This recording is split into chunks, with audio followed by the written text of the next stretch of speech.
पुष्पगुच्छ आणि एक प्रेमाची भेट म्हणून एक मोमेंट, एक छानसं प्रतीक आपण त्यांना अक्षरशक्ती पुरस्कार या नावाने आपण हे आदिशक्ती अक्षरशक्ती पुरस्कार आपण त्यांना देत आहोत।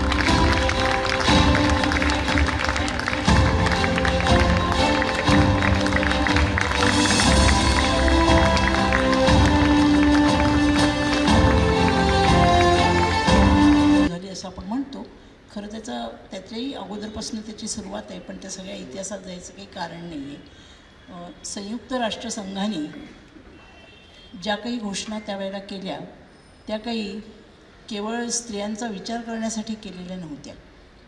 संयुक्त राष्ट्रसंघाच्या दृष्टीने जगामधली अर्धी श्रमशक्ती ही काम करत असूनसुद्धा तिच्या श्रमशक्तीचं मोजमाप होत नाही हे त्यांच्या नजरेस आलेलं होतं आणि त्यामुळे सर्वात प्रथम त्यांनी ते काम करत असताना देशोदेशीचे अहवाल मागितले, देशोदेशी स्त्रियांची काय परिस्थिती आहे तेही विचारलं आणि त्याचे प्रत्येक देशाने म्हणजे सदस्य राष्ट्रांनी जे अहवाल सादर केले त्याच्यामध्ये भारताच्या वतीने इंदिरा गांधींच्या नेतृत्वाखाली समतेकडे वाटचाल हा पहिला अहवाल झालेला होता आणि त्याच्यानंतर काही 1-2-3 वर्षांनी श्रमशक्ती नावाचा अहवाल झाला। ह्या दोन्ही अहवालांमध्ये भारतामधल्या स्त्रियांची अगदी काटेकोर बारीक सारीक सगळ्या प्रकारची जी काही माहिती द्यायला पाहिजे ती माहिती आपल्या देशामध्ये विद्वान स्त्रियांनी एकत्र येऊन ती जमा केलेली होती आणि त्याचा अभ्यास केला होता, त्याचं विश्लेषण केलं होतं आणि ते विश्लेषण केल्यानंतर त्यांनी काही निष्कर्ष जे काढले होते त्या निष्कर्षानुसार त्यांचं म्हणणं असं होतं की जरी घटनेने समान हक्क दिलेले असले तरी अजूनही समानता काही प्रस्थापित झालेली नाही आणि ती सहजासहजी प्रस्थापित होणं शक्य नाही, त्यासाठी काम करणं आवश्यक आहे। आता आम्ही त्यावेळेला ज्या कोणी जमलो होतो त्यांना असं वाटत होतं की हे तर खरं आहे, पण काम कुठून करायचं, म्हणजे काम करायचं म्हणजे काय करायचं, म्हणजे जाऊन काय सांगायचं का आपण असमान आहोत, आपण विषमतेच्या बळी आहोत, आपण हिंसेच्या बळी आहोत, काय म्हणजे काम करायचं याचा अर्थ काय आहे। त्यावेळेला मग पहिल्यांदा आमच्यामध्ये असा खल सुरू झाला की काहीतरी ठरलं पाहिजे काय करायला पाहिजे ते आणि त्याचं काहीतरी सूत्र पण तयार करायला पाहिजे आणि मग त्या सूत्रामध्ये आम्ही पहिलं सूत्र जे तयार केलं ते असं होतं की स्त्रियांची आर्थिक, सामाजिक, सांस्कृतिक, राजकीय, मानसिक आणि सर्व प्रकारचे म्हणजे ह्यात महत्त्वाचे ह्या सर्व पातळ्यांवरती त्यांना जे काही त्यांचं शोषण होत असतं त्याच्यापासून त्यांना मुक्तता मिळायला पाहिजे आणि त्याच्यासाठी आपण कृतिशील राहिलं पाहिजे आणि त्याच्यासाठी विविध प्रकारचे कोणते उपक्रम घेता येतील याचा विचार करून ते घेतले पाहिजे आणि या विचाराने साधारणपणे सुरुवात झाली आणि त्यात आम्ही आजतागायत चालवतो आहे। आता कालसुद्धा म्हणजे ज्या वेळेला 8 मार्च समाज माध्यमांमध्ये वेगळ्या प्रकारे चालू होता त्यावेळेला स्त्रीमुक्ती चळवळीमध्ये काम करणाऱ्या कार्यकर्त्या ह्या जिथे कुठे होत्या तिथे त्यांनी या चळवळीचं जे काही उद्दिष्ट आहे हे उद्दिष्ट अजून पुरं झालेलं नाही। स्त्रिया अजून हिंसामुक्त जीवनाचा उपभोग घेऊ शकत नाहीत, स्त्रियांना अजूनही समान संधी मिळत नाही, स्त्रियांना अजूनही ज्या प्रकारची इच्छा आहे त्या प्रकारचं शिक्षण घेण्यापासून वंचित ठेवलं जातं। असे जे काही विविध प्रश्न आहेत ह्या विविध प्रश्नांवरती निरनिराळ्या मार्गाने कोणी पत्रकं वाटली, कोणी रेल्वेमधून फिरून स्त्रियांच्यामध्ये बोलून सांगितलं, कोणी आणखीन काही ठिकाणी कार्यक्रम केले, कोणी गाणी म्हटली आणि अशा प्रकारे आम्ही तो महिला दिन साजरा केला।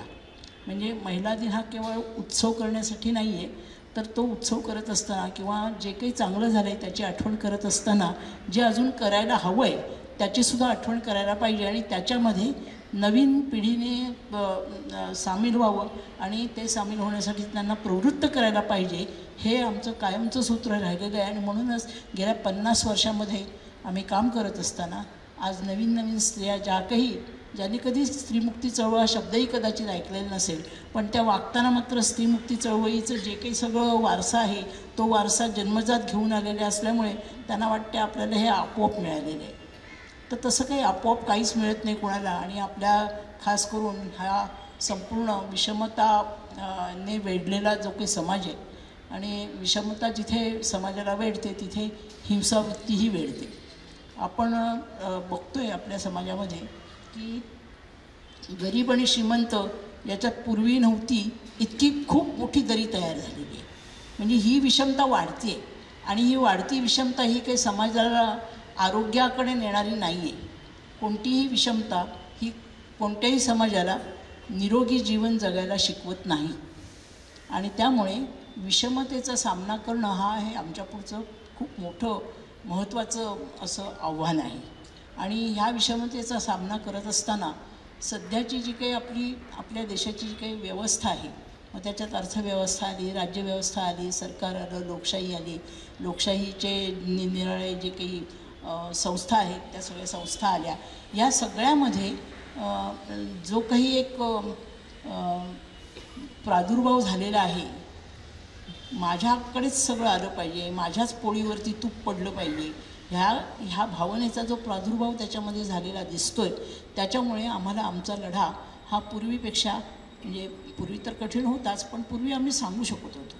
आत्ता आम्हाला तो लढा अधिक कठीण आहे आणि म्हणून त्याच्यामध्ये अधिक झोकून द्यायला पाहिजे असं वाटते. त्या दृष्टीने आम्ही काही पावलंही उचललीत. आम्ही आता यावेळेला डिसेंबर महिन्यामध्ये 50 वर्ष पूर्ण झाली म्हणून संपूर्ण महाराष्ट्रामधल्या स्त्रियांची स्त्रीमुक्ती परिषद ही मुंबईमध्ये घेणार आहोत. आणि ती घेण्याचं कारण जसं काय आत्तापर्यंत काय घडलं, काय झालेलं आहे, संयुक्त राष्ट्रसंघाने काय केलं, देशादेशांनी काय केलं, कोणते कायदे केले, ते कायदे केल्यानंतर स्त्रियांच्या जीवनामध्ये काय फरक पडला, असे जे काही वेगवेगळे त्याचे पैलू आहेत.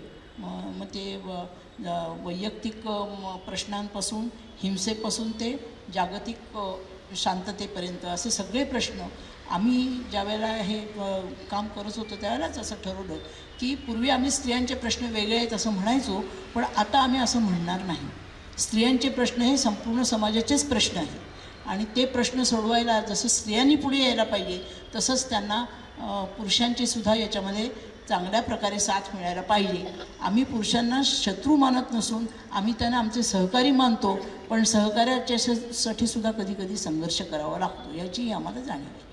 तर ह्या दृष्टीने आम्ही हे काम करत असल्यामुळे मला असं वाटतं की कामाची व्याप्ती वाढली. स्त्रिया त्या मानाने खूप पूर्वीपेक्षा मोकळ्या झाल्यात. त्यांच्या वैयक्तिक जीवनात आणि सामाजिक जीवनातही खूप मोकळेपणा आलेला आहे. पण मूळ त्याची जी काही चौकट आहे पितृसत्ताक समाजाची, ती चौकट अजून काही पूर्णपणे खिळखिळी झालेली नाही आणि मोडली तर मुळीच नाही. आणि हे जर पितृसत्ताकाची चौकट मोडणं आणि ती खिळखिळी झाल्यानंतर त्याचा धागा काढून खऱ्या अर्थाने समाजसत्ताक म्हणजे संपूर्ण समाजाचंच नियोजन आणि नियमन करता येईल अशा प्रकारची रचना निर्माण करणं आणि ती रचना निर्माण करण्यासाठी आवश्यक असलेला सामाजिक शांतता, सलोखा, सर्व धर्म समभाव हा शब्द कोणाला कधी कधी आवडत नाही, पण सर्व धर्म हे सारखेच आहे आणि कोणत्याही धर्माला दुसऱ्या धर्माचा दुस्वास करायचं काहीही कारण नाही आहे. ज्याने त्यांनी आपला धर्म आपल्या वैयक्तिक पातळीवरती पाळावा, ज्या पद्धतीने पाळायचा असतो त्या पद्धतीने पाळावा, पण दुसऱ्याच्या धर्माच्यामध्ये आडकाठी घालू नये, एवढाच त्याचा साधा अर्थ आहे. पण आपण आता तो विसरत चाललेलो आहोत. तसंच स्त्रियांना मारता कामा नये किंवा स्त्रियांना जे समान हक्क दिलेले आहेत आपल्या घटनेने डॉक्टर बाबासाहेब आंबेडकरांच्या नेतृत्वाखाली किंवा पंडित जवाहरलाल नेहरूंच्या नेतृत्वाखाली सुद्धा असं मी म्हणेन. तर हे जे काही तयार झालेलं आहे हे संविधान ही आपली म्हणजे भगवान कृष्णाने सांगितलेले गीता नव्हे, पण हे संविधान म्हणजे आपली गीता आहे असं म्हणायला काही हरकत नाही आणि त्याच्याप्रमाणे वागायलाही काही हरकत नाही. आणि ते जर वागलं तर आपले निम्मे प्रश्न कमी होतील असं मला वाटतं. पण हे सगळं जर करायचं असेल तर त्यासाठी सातत्याने प्रयत्न करावे लागतात. सातत्याने या सगळ्या गोष्टी पुन्हा पुन्हा मांडाव्या लागतात. आम्ही पुन्हा पुन्हा मांडतो. असं लोकांना तुम्ही तेच बोलता, तर मग तेच बोलता म्हणजे आम्हाला तेच करावंही लागते ना. नवीन काहीतरी तुमच्यासारखं गाणी बिणी म्हणता आली असती तर आम्हाला आवडलं असतं, पण ती गाणी म्हणायला आम्हाला वेळच मिळत नाही. ती गाणी म्हणायच्या अगोदर आम्हाला आधी ती गाणं तयार करावं लागतं ना. आम्ही गाणं तयार करतो तेव्हा कुणीतरी म्हणणारे तयार होतं. त्यामुळे चांगलं चाललं आहे, व्यवस्थित आहे. मला असं वाटतं की ह्या सगळ्या गोष्टींमध्ये समाजाने सुद्धा गंभीरपणाने या आपल्या आजूबाजूला घडणाऱ्या घटनांचा विचार करायला पाहिजे. कोण कुणाला समुद्रात ढकलते, कोण कुणाला नेस्तनाभूत करण्याची भाषा करते आणि ती नेस्तनाभूत करण्याची भाषा करणारा शेवटी जसा तो कोण होता स्वतःच्या डोक्यावर हात करून ठेवून जाळून घेणारा राक्षस, त्याच्याचप्रमाणे आपली गत होते की काय हे सुद्धा बघायला पाहिजे. तर ह्या सगळ्या गोष्टींचा विचार आम्ही करतो, स्त्रीमुक्ती चळवळ म्हणून करतो आणि त्याही पुढे जाऊन आम्ही माणूस म्हणून करतो. आम्ही माणूस म्हणून कुणालाही कमी लेखत नाही आहे, कुणालाही वेगळं मानत नाही आहोत. आणि अशा प्रकारचा नवीन समाज निर्माण करण्याचा जो ध्यास आम्ही घेतला तो ध्यास पुरा झाल्याशिवाय आमचं हे थांबणार नाही. म्हणून मी ते लेखात म्हटले की आपण टाकायची काही अजून वेळ आली नाही. आम्हाला आवडलंच पण नाही आलेली वेळ. तर त्या दृष्टीने आज हा सत्कार रमा प्रकाशनतर्फे प्रकाश कुलकर्णींनी आमचा केला आहे. आणखी सगळ्यांचे सत्कार होणार आहेत, पण सत्कारापेक्षा सुद्धा त्यातली भावना जास्त महत्त्वाची असं मी मानते. आणि ती भावना ही केवळ आमच्या दोघींसाठी नव्हे तर समस्त स्त्रीवर्गाचं जे काही नवं रूप लोकांच्या समोर यायला पाहिजे, हिंसामुक्त जीवनाचा अनुभव आपल्याला सगळ्या समाजालाच घेता आला पाहिजे. स्त्रियांना जर हिंसामुक्त जीवनाचा अनुभव घेता आला तर पुरुषांना नक्कीच येईल. पुरुषांनी स्वतःचा हात जरा मागे घेतला तर आम्ही आमचा हात असा पुढे करू, असा नाही. त्या दृष्टीने आपल्याला सगळ्यांना ह्याच्यामध्ये सहभागी व्हायला पाहिजे. आपण आपल्या आपल्या पातळीवरती जर ह्या गोष्टींमध्ये भाग घेतला तर ते स्त्रीमुक्ती चळवळीचंच काम असेल. आणि कोणताही अन्यायाचं निवारण करण्यासाठी होणारं काम हे समाजाच्या मुक्तीचंच काम असतं असं मानून आम्ही चालतो. आणि त्या दृष्टीने हा सत्कार मी जो स्वीकारला आहे, हा सत्कार मी आपल्या समस्त स्त्रियांना अर्पण करते. धन्यवाद.